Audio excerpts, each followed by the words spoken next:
The night was dark and silent, but inside Graceland, the air was thick with tension. I stood in the doorway, my heart pounding, as I watched Elvis Presley, the king of rock and roll, with his eyes fixed on the floor. His hands were trembling, and I could see the pain etched on his face. For a moment it felt like the world had stopped spinning. Elvis took a deep breath and looked up at me. His eyes, usually so bright and full of life, were now clouded with sadness. "You know, I never could picture myself married to Linda," he said softly. "She kept asking me, but I always thought that it was the man's place to ask." I felt a wave of relief wash over me. Linda had been a constant presence at Graceland, and her things were everywhere. But now it seemed things were changing. Elvis continued, "Poor Linda. She's gone Hollywood." I tried to keep the smile on my face, even though I had never been to Los Angeles. "I think it would be fun to see Los Angeles one day," I said, hoping to change the subject. Elvis's eyes flashed with a hint of concern.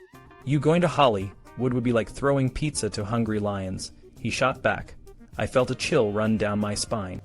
Elvis had always been protective, but this comment was different. It was almost a warning. I didn't understand what had made him feel this way about Hollywood, but I knew one thing for sure. I didn't want to be the reason for his worry.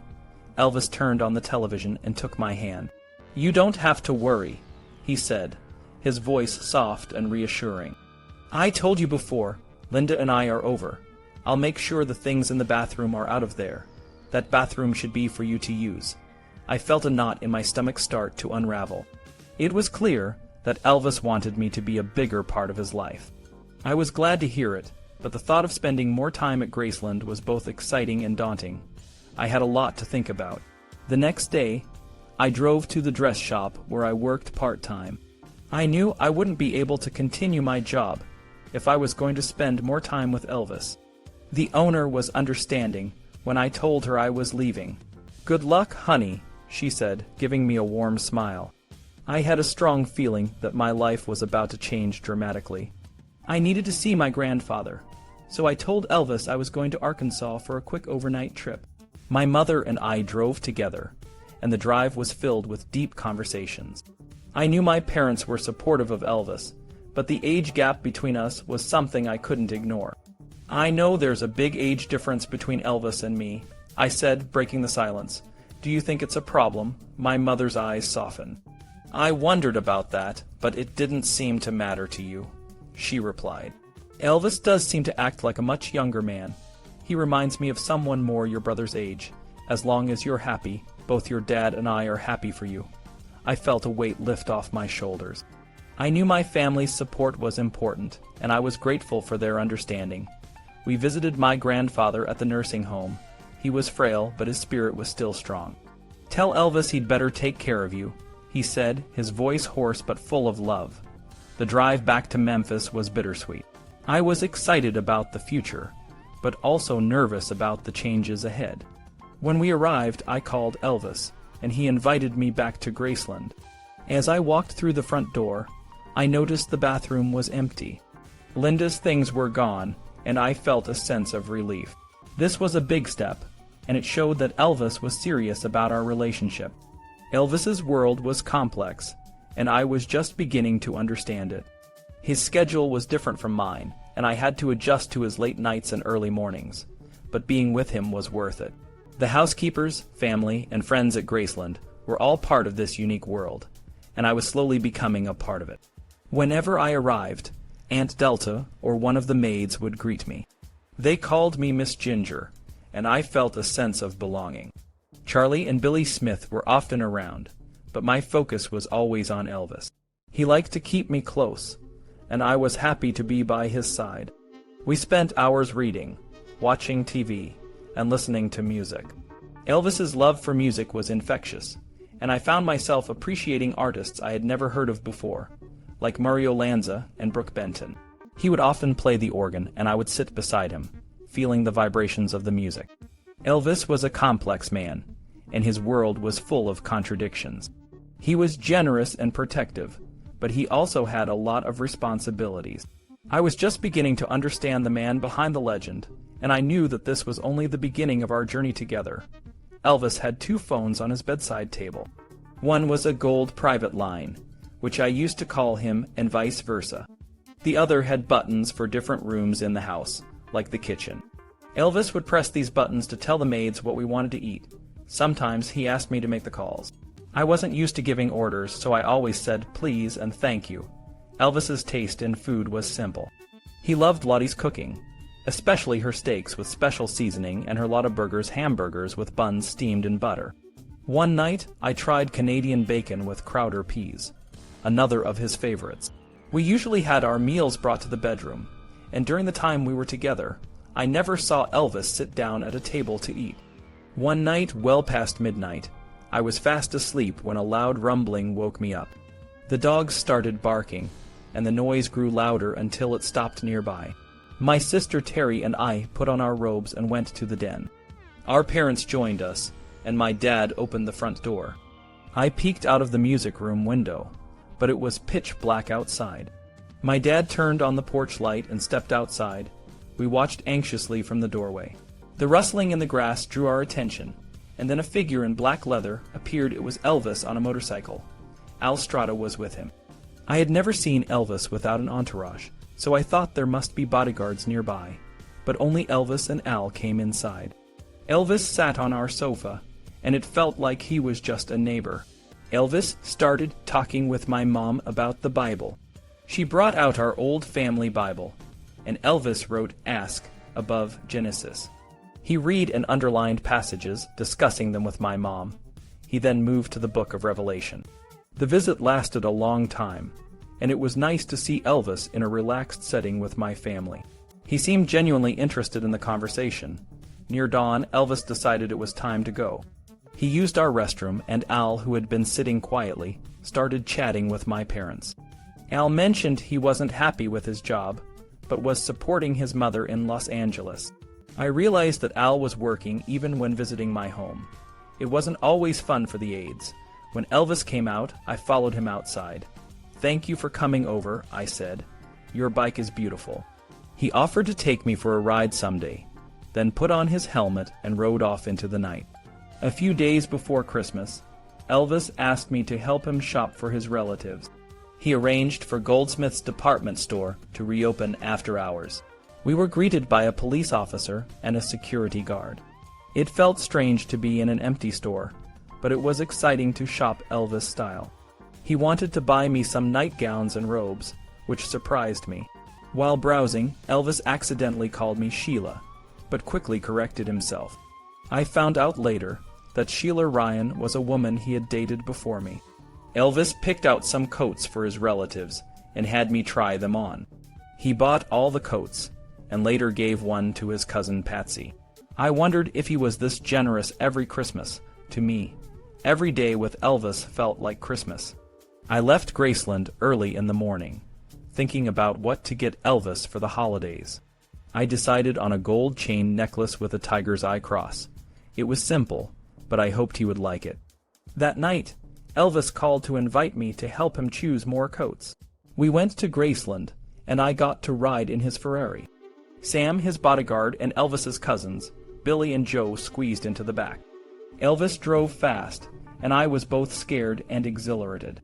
We arrived at King Furs, and Elvis picked out a full-length white mink coat for me to try on. He was delighted and called my neck a chicken neck, which made me laugh. Elvis bought the coat and hat without looking at anything else and gave them to me. I was shocked but grateful. He hadn't come to shop for anyone else. Back at Graceland, he gave me 2 more coats he had bought the previous night.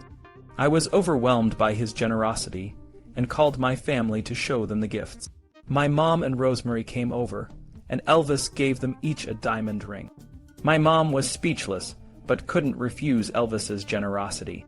The next day, Elvis called and said he wanted to get his dad a new car. He asked me to go with him to a dealership.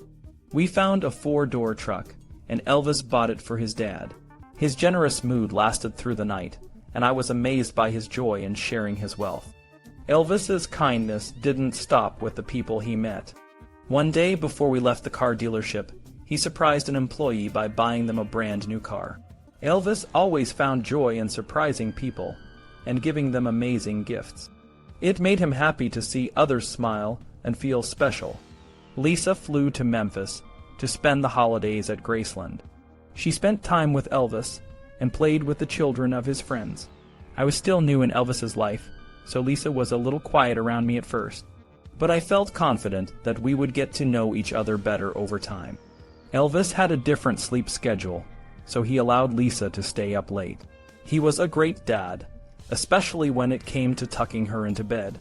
He would often say to me, "Let's go say goodnight to Lisa." On Christmas Eve, Elvis and I were watching TV in his bedroom. I went to the bathroom, and when I came back, the TV was off, and Elvis was reading a book. As I walked around the foot of his bed, I noticed sparkling lights dancing on the walls and ceiling. I looked toward the headboard and saw a beautiful diamond necklace, watch, and bracelet on my pillow. The bedside light was aimed down, shining on the jewelry. I caught my breath. I had already received so many incredible gifts, and didn't expect anything for Christmas. Elvis pretended to read for a few more seconds, then glanced up from his book and joked, "I wish it had been designed for a man, because I would have bought it for myself." I took the jewelry from my pillow and hugged him. I wanted to tell him it was too much, but I knew he would be hurt if I turned down a gift he put so much thought into. So I just said, "This really isn't necessary, Elvis. You've already given me the coats, and I feel bad because I don't have your gift with me." I had planned to give it to him on Christmas Day. Before he could respond, Lisa came in. She sat on the bed and started watching TV with us. Elvis lovingly watched her for a moment, then tapped me on the shoulder. He motioned for me to watch Lisa as she glanced around the room and back at the TV, oblivious to us. "We have the same look in our eyes," Elvis said softly. I realized it was touching that he saw himself in his daughter. Early on Christmas morning, Lisa was still asleep, and Elvis was going to bed. I told him I would go see my family, exchange gifts with them, and bring his present back later. I also had a small silver bracelet for Lisa. I visited my family, then returned to Graceland. This time, Elvis was dressed in nice clothes, and his hair was styled. I sat beside him on the bed and wished him a Merry Christmas, handing him his gift. As he unwrapped the necklace, I held my breath. Elvis took the cross out of the box, looked at me and smiled. "I love it," he said, and all my fears disappeared. He asked me to fasten it around his neck. Vernon and Sandy came over later that evening, and we met in the dressing area of Elvis's bathroom. I sat on the bed, surrounded by Elvis's clothing, while Elvis took a couple of nearby chairs and placed them across from me for his dad and Sandy. Lisa joined us, and I gave her my small gift. If there was any traditional gift-giving ritual around the tree at Graceland, it must have happened before I got there. Elvis seemed content to stay in his bedroom and spend Christmas Day with me. We watched TV, talked, and visited with Lisa. After tucking Lisa into bed that night, Elvis and I went back to his bedroom, and I thanked him again for the beautiful gifts. "I like women in furs," Elvis said, and told me he had once bought a child-size mink coat for Lisa, but Priscilla returned it, thinking it was too extravagant. Elvis seemed sensitive about the returned gift, so I didn't say anything.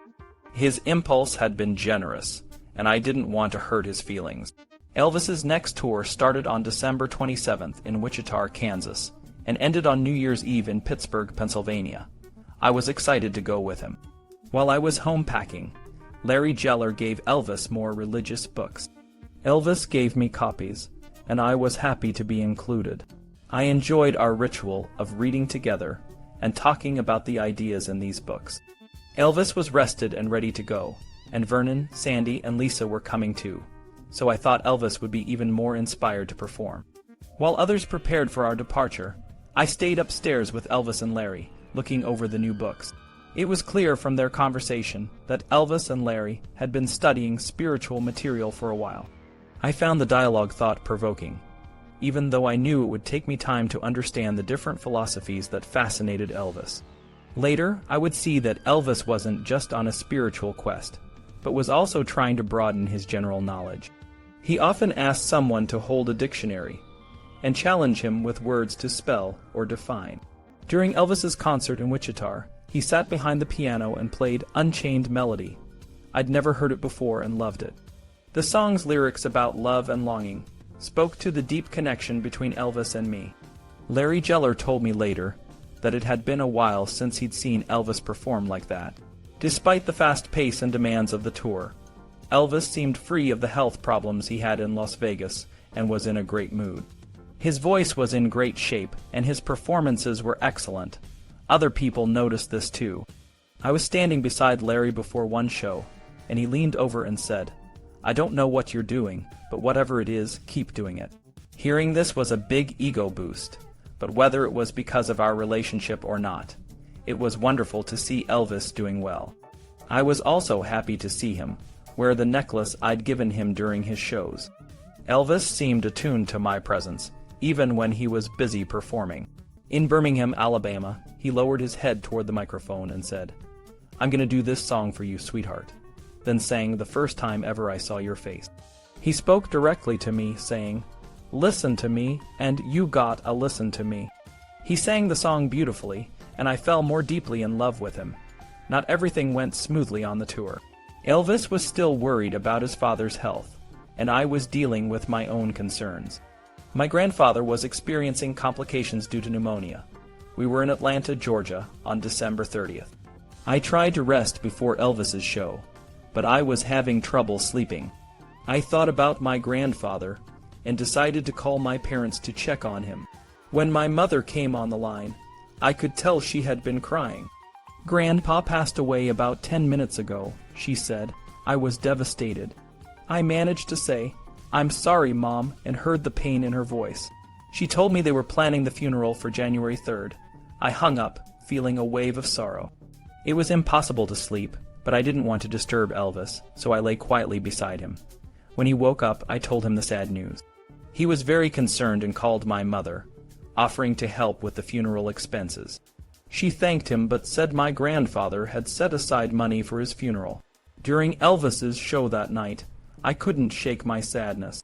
I felt terrible about not being able to say goodbye to my grandfather. Elvis was in tune with my emotions. On the flight to Pittsburgh, he encouraged me to talk about my grandfather. I shared some family memories and, to my surprise, found myself laughing with Elvis. I was glad because I didn't want my grief to affect his mood. We stayed at the Hilton in Pittsburgh. The next evening, I was getting ready for Elvis's show when he called me into his room. 2 of his stage costumes were on his bed. "Which one do you think I should wear?" he asked. I was flattered. Since it was New Year's Eve, I pointed to the jumpsuit with the eagle, the symbol of America. Before we left, Elvis asked me to wear my full-length white mink coat and matching hat. I put them on, feeling comforted by Elvis's efforts to lift my spirits. The atmosphere in the Pittsburgh Civic Arena was electric. People were ready to celebrate New Year's Eve with Elvis, and their excitement helped my spirits. Chairs were placed on one side of the stage for Lisa, Vernon, Sandy, and me, but Lisa chose to sit in my lap. I wrapped my arms around her, happy to have her close. Elvis's performance was energetic, and he seemed to be in great shape. He introduced his father and Lisa, and I helped Lisa stand so others could see her. Elvis took a seat at the piano and said, "I want to dedicate this song to my daddy, Lisa, and Ginger." He played Unchained Melody, and his voice and the haunting lyrics touched my soul. It was a fantastic show. The evening was even better when we returned to the Hilton, and Elvis received a phone call from President Jimmy Carter, asking him to serve as a special advisor to the youth of America. Elvis was honored and touched by the request, and I was thrilled for him. Being on the road with Elvis was amazing. Every morning, I had to remind myself where I was. On the way back to Memphis, Elvis told me he would have a 6-week break from performing. His mood was lower because Lisa was going back to her mother in Los Angeles, and I had to attend my grandfather's funeral. "Would you like me to go with you?" Elvis offered as I was leaving. I was astonished. "Aren't you tired?" I asked. He shook his head. "I'd like to be there." I felt very moved that Elvis would make time to support me. My plan was to drive from Memphis to Arkansas with my siblings, but now I was stymied. If Elvis came, there wouldn't be enough room in the car. I also had to consider his bodyguards. Once I was back at home, I phoned my parents to tell them Elvis would be coming to the funeral. They informed me that the weather in Arkansas wasn't good, and on January 2nd, Memphis was hit by a terrible snow and ice storm. I called Elvis. "I don't think we're going to make it to the funeral," I said, worried. "The weather's so bad." Elvis wouldn't let that faze him. "If I have to call the president, I'll see that you make it to your grandfather's funeral." "Elvis, how is this going to work?" I asked. He was silent for a minute, then said, "We're all going to fly in on the Jetstar. I'm sending someone to escort you to Graceland." It was close to midnight. I phoned my brother, telling him to bring his family over to my house. Before long, there was a knock at our door. I opened it, expecting to see one of Elvis's employees. But instead, I recognized the man standing on our front porch as our local sheriff, Gene Barksdale. The bright flashing lights of 5 police cars illuminated the night sky behind him. The sheriff introduced himself. "I'm here to take you and your family to Graceland," he said. Sheriff Barksdale and his deputies arrived, and we all gathered a few belongings. We got into the police cars and drove to Graceland. Elvis was waiting with his stepbrothers, aides, and bodyguards. He told us the runways were being de-iced, so we had to wait. He invited the sheriff and his deputies inside for coffee. Before they left, Elvis gave Sheriff Barksdale a gun from his personal collection. I introduced Elvis to my brother's daughters, Amber and Allison. Elvis realized there wouldn't be enough room for everyone on his Jetstar, so he chartered a Learjet from Nashville for my brother, his family, and a few others. We took off, but the flight was bumpy. As we approached Harrison, Arkansas, the pilot tried to land, but the conditions were too rough. We tried again, and this time we landed safely, though the runway was icy. Elvis's pilot, Milo, told the pilot of my brother's plane to go to Springfield, Missouri, because of the weather. My parents were waiting for us at the airport. Elvis greeted my mother and said he was sorry about my father. He then sent the Jetstar to Springfield to pick up my brother and his family. We got into rental cars and followed my parents to a Ramada Inn. Elvis had reserved rooms for us. My siblings and I visited with our parents for a while, and then I joined Elvis in his room. He put on his jeweled robe, and we read and talked for a few hours. The funeral service was scheduled for 10 a.m. in a small town called Mount Sherman, about 25 miles away. I was worried because Elvis was running late. He ordered breakfast, and we ate while watching TV. My mother knocked on the door and reminded us it was time to leave. Elvis finished eating and got ready. It was cold outside, so I put on my long white mink coat. Elvis came out wearing a dark, high-collared coat and a blue scarf. My parents offered their car to Elvis, and we all got in. The ride was slow and treacherous because of the ice and snow. We finally reached the church, which my grandfather had helped build. The service started 15 minutes late, and Elvis sang softly along with the reverend. Near the end, Elvis leaned over and whispered, "Son, you're on your own," a line from the movie Blazing Saddles. It made me smile despite the sadness. After the service, we drove to the cemetery for a short graveside service. Elvis was kind to everyone, talking to relatives and sharing stories. We returned to the Ramada Inn, and Elvis changed back into his jeweled robe. My parents decided to drive back to Memphis, but Elvis invited my mother to fly back with my sisters and me. We flew on the Jetstar, and my mother and Elvis talked about their childhoods and families. Elvis mentioned that his favorite cousin, Bobby Jane, had died around the same time as my grandfather. He never told me this before. He also invited us to his home in Palm Springs, California. My mother couldn't go because she had to work, but Rosemary, my sister, was free and excited to go. Elvis planned our trip to Palm Springs for January 4th. Rosemary and I packed quickly and met Elvis at the airport. We expected to fly on the Jetstar, but instead we saw the Lisa Marie, Elvis's larger plane. Charlie, Lamar, Joe, David, Angie, Ricky, Al, and others were already on board. Rosemary was a bit surprised by the large group but quickly bonded with everyone, especially Charlie. We landed in Palm Springs near dawn. The desert and mountains were beautiful.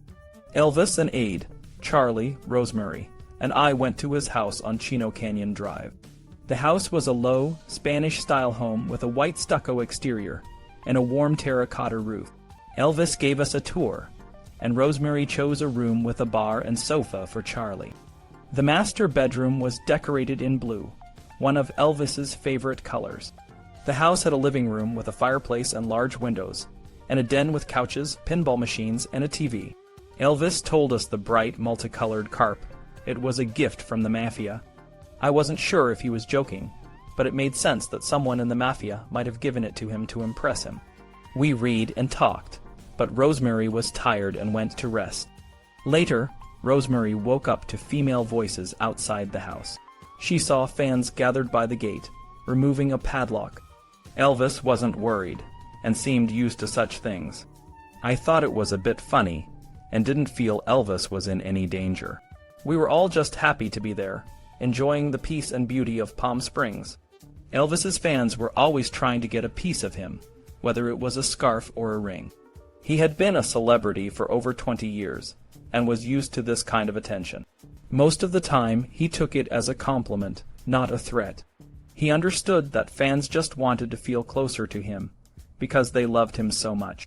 In Palm Springs, Elvis's entourage gathered just like they did at Graceland. His stepbrothers and Al would stay at the house with us or in a hotel, catering to Elvis's needs. I rarely saw the bodyguards and didn't know where they stayed, but when they were at the house, I thought they probably hung out in the den. One day, I asked Elvis, "What does Lamar do for you?" Elvis just said, "I don't know. Remind me to ask him later." When Lamar came by the next time, Elvis grinned and said, "Lamar, remind me to ask you something." Lamar looked confused but said, "Okay." I realized that Elvis liked Lamar for his jokes, and included him in everything. I didn't get to know the guys much better, but I did learn some of the funny nicknames Elvis gave them. He called Charlie Hodge Slewfoot, Lamar Fike Lardass, and Al the Atheist. His bodyguard Dick was said to have the personality of a rhinoceros. One evening, Rosemary rushed in, saying she'd seen David's wife, Angie, run into the living room looking scared, with David chasing her with a dog training stick. Lamar was there too, and Angie tried to hide behind him. There were guns on the table, and Rosemary was worried someone might get hurt. Elvis called David into the room, looking angry. He asked us to step outside while he talked to David. Later, he called us back, looking embarrassed and saying he couldn't understand why David, Ricky, and Billy sometimes acted so differently. Sometimes, the guys weren't very happy with Elvis either. When Elvis was hungry, he'd ask me to tell one of the aides what he wanted. One time, I saw Al roll his eyes and walk into the kitchen without saying a word. I remembered Al telling my family that he worked mostly to support his mother and wasn't very happy with his job.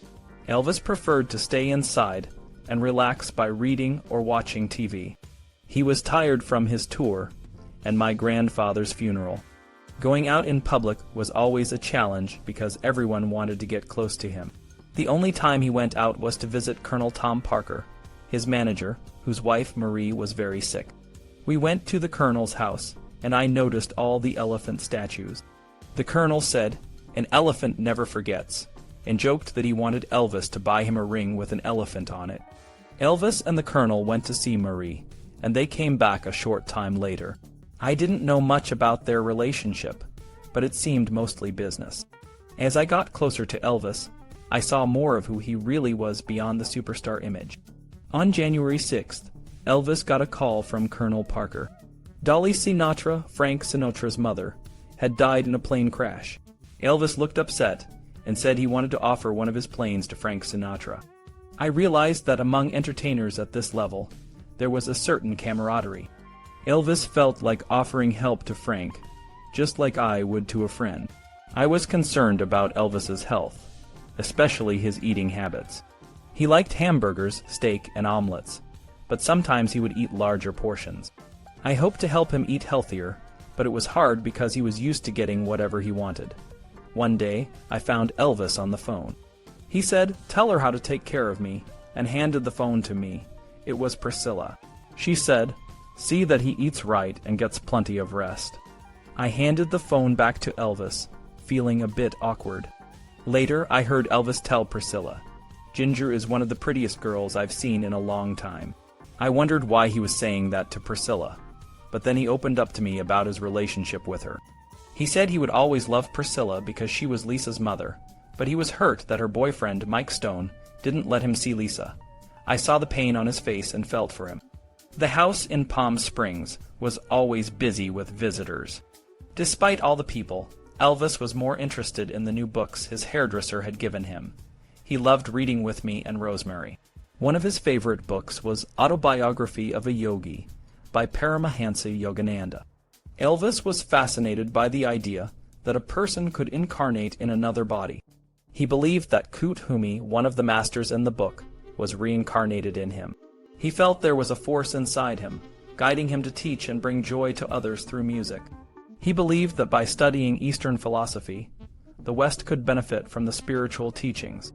He explained that India had the spiritual, and the West had the natural resources, and they needed to meet. Elvis taught me about chakras, which are energy centers in the body. He showed me a book and explained that the Kundalini, or life force, was like a sleeping serpent at the base of the spine. If this energy was released, it could bring enlightenment. He demonstrated by pressing his hand at the bottom of my spine, saying it took a lot of training to release this energy. He also taught me about acupressure, which could help relieve tension. He pressed on different points on my foot, and it was both painful and relaxing. I found his beliefs persuasive, and was becoming more curious about these concepts. One day, Rosemary felt sick, and Elvis decided to try a healing on her. He asked Charlie to join us, and the four of us went into her room. Rosemary lay down on her bed, and Charlie held her hand. Elvis hovered his palm above her abdomen, staring intensely at it. "Think of the color green for healing," he said.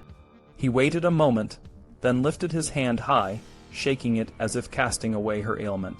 I watched, holding my breath, hoping it would work. I wanted Rosemary to feel better, and to believe in this healing technique. After a few moments, Rosemary said, "I feel better now," and got up. Elvis then talked about the power of concentration, and asked Rosemary and me to follow him to the backyard. The sun was coming up as we walked past the pool to a nearby shrub. Elvis placed his hand near the leaves and waited, but I didn't see anything happen. He then turned his attention to the sky, raised his arms, and focused on the clouds. A few moments later, the clouds parted a little. Elvis smiled at us. "That's wild," Rosemary said. I thought to myself, welcome to Elvis's world. Maybe we all had hidden abilities, and with training and focus, we could tap into them. Elvis believed he had a deeper understanding of spirituality and the unseen layers of life. He didn't think of himself as godlike, but he had studied different religions and philosophies and felt he had achieved a higher consciousness. One afternoon, Elvis was pacing in his bedroom, dressed in his pajamas. "What do you notice about my walk?" he asked. I watched him carefully but saw nothing unusual. "One leg is shorter than the other," I joked. Elvis pointed out that his walk was cat-like. "I fight like a tiger, light on my feet," he explained. I remembered how he moved on stage, pacing from side to side so the audience could see him. Even his walk was something he was acutely aware of. Elvis loved to talk about people and events, especially mysterious ones. While we were in Palm Springs, he became animated about Claudine Longett, the ex-wife of Andy Williams, who had gone to jail for shooting her boyfriend, Spider Savage. Elvis thought there was more to the story and even called a private investigator, John O'Grady, and had Rosemary listen in on a separate line. Elvis was also fascinated by Bruce Lee's death and the special fighting techniques he might have known. He told us about creating an invisible force field using projected energy. Elvis asked Charlie to demonstrate. Charlie charged at Elvis but fell back as if he had hit an invisible wall. I was bewildered, but Elvis seemed serious. One afternoon, Elvis's aide wished him a happy birthday. It was January 8th, and Elvis was 42. Rosemary and I felt terrible for not having a gift. We went shopping at Robinson's department store, where I found a purse and decided to get Elvis a gift back in Memphis. We returned to the house, and Elvis spent the evening reading to us from his spiritual books. The next afternoon, we were watching the Gong Show when Joe Esposito came in and whispered something to Elvis. Linda called about the rent on her apartment in Los Angeles. Joe said, I was taken aback. Elvis had been paying Linda's rent. He shook his head no and said, "It's not fair to you." I felt a mix of emotions but chose to trust him. Elvis often talked about numbers, names, and how the universe's patterns were interrelated. He'd call himself Civil and me Rignig. He was pleased to note that my middle name, Lita, and his mother's name, Gladys Love Smith, had the same number of letters. One morning, after a long night with Elvis, Rosemary and I were too tired to focus. Elvis called for Charlie to read with him. I dozed off, hoping Elvis understood I was trying my best. Elvis could be compulsive about food. One morning, he ate 8 containers of yogurt. Later, he woke up and wanted more. I was concerned about his health and said, "I don't think you need any more yogurt." He went back to sleep, and so did I. A short time later, a loud bang woke me up.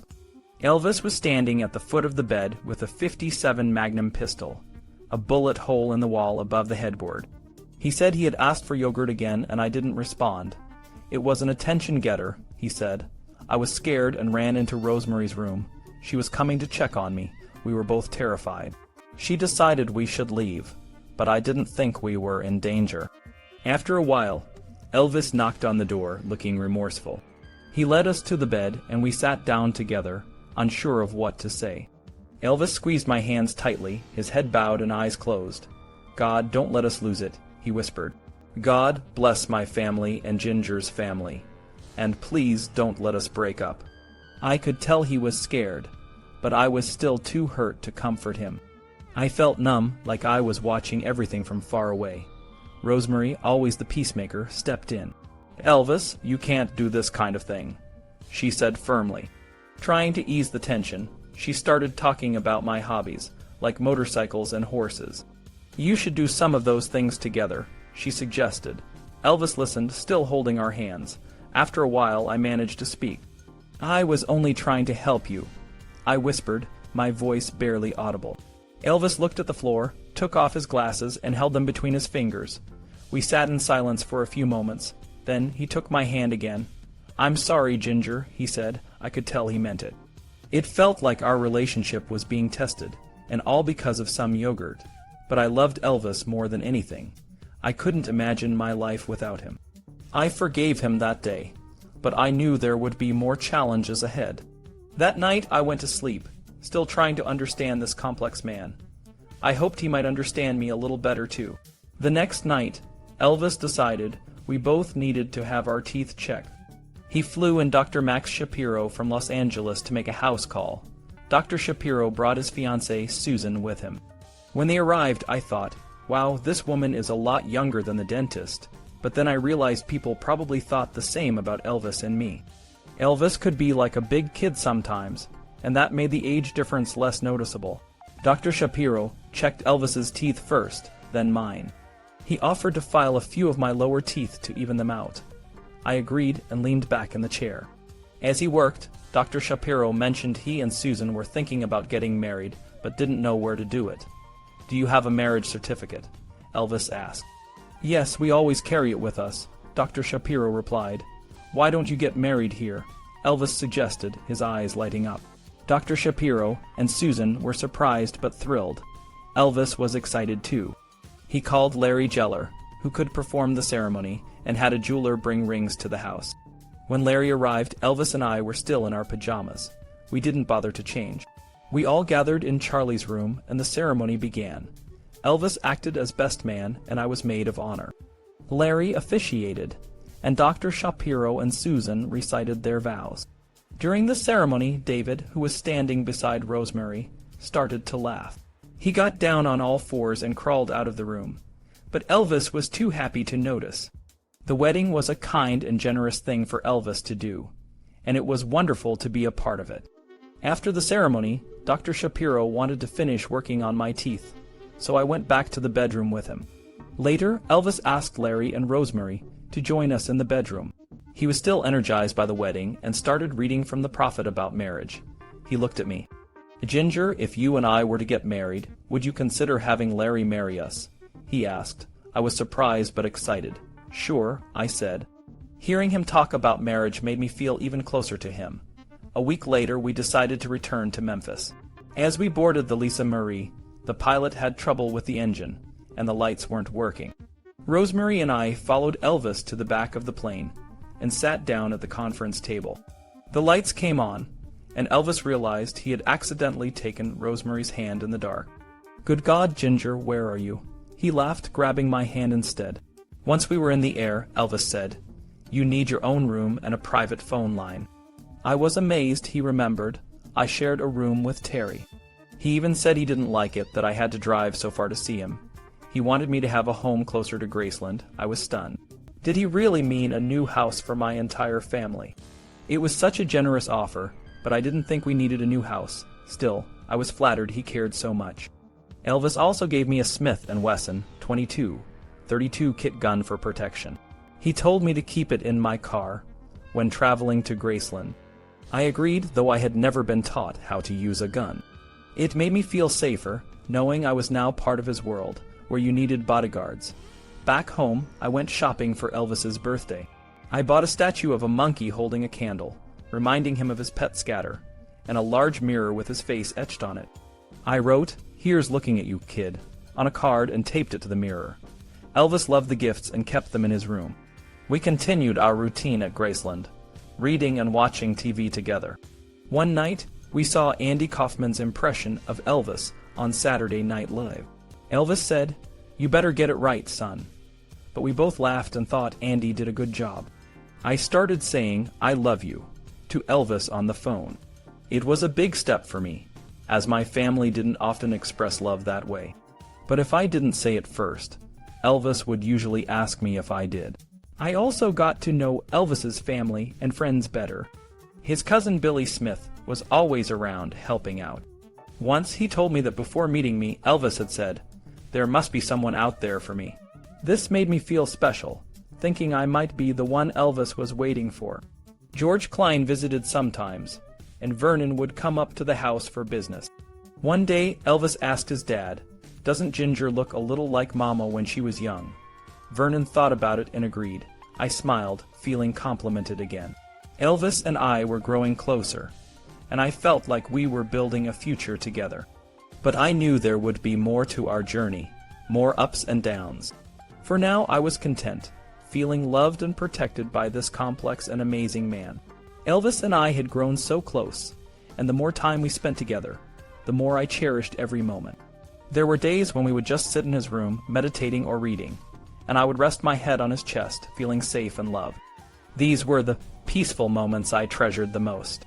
Sometimes, Elvis would retreat to his bathroom, a sanctuary where he could clear his mind and find peace. It was his way of taking a break from the world. One day, Elvis surprised me by asking if I wanted to move in with him. It was a big step, and while I was flattered and loved Elvis deeply, I came from a conservative background. I believed in marriage before moving in together, and even though it was 1977 and things were changing, I wasn't ready for that step. When I told him, he respected my decision and smiled, saying, "Fine, I respect you for that." A few weeks later, Rosemary and I decided to see a movie. I thought about asking Elvis, but I knew he usually rented out the whole theater to avoid attention. When we were about to leave, Steve, one of Elvis's aides, stopped us and said Elvis wanted us to go shopping for my family instead. It was a bit strange, but I knew Elvis had a generous heart. Rosemary and I went to the store and bought mink coats for everyone, including ourselves. When we got back to Graceland, Elvis was thrilled and even added a couple more coats for my dad and brother. Then he surprised us by driving us to my house to deliver the gifts. My family was stunned when Elvis showed up with all the coats. They were touched but also a bit overwhelmed. Elvis was so happy to see their reactions, and he even asked Terry to play the piano. We all gathered around, and Elvis sang Unchained Melody, creating a warm and joyful evening. The next night, Elvis invited Rosemary and me to stay at Graceland. We watched TV and joked around, and Elvis even suggested he could set Rosemary up with Burt Reynolds. Later, we watched a Monty Python movie and had a great time. When we woke up the next day, Elvis noticed some dust on my Cadillac and reminded me to take care of it.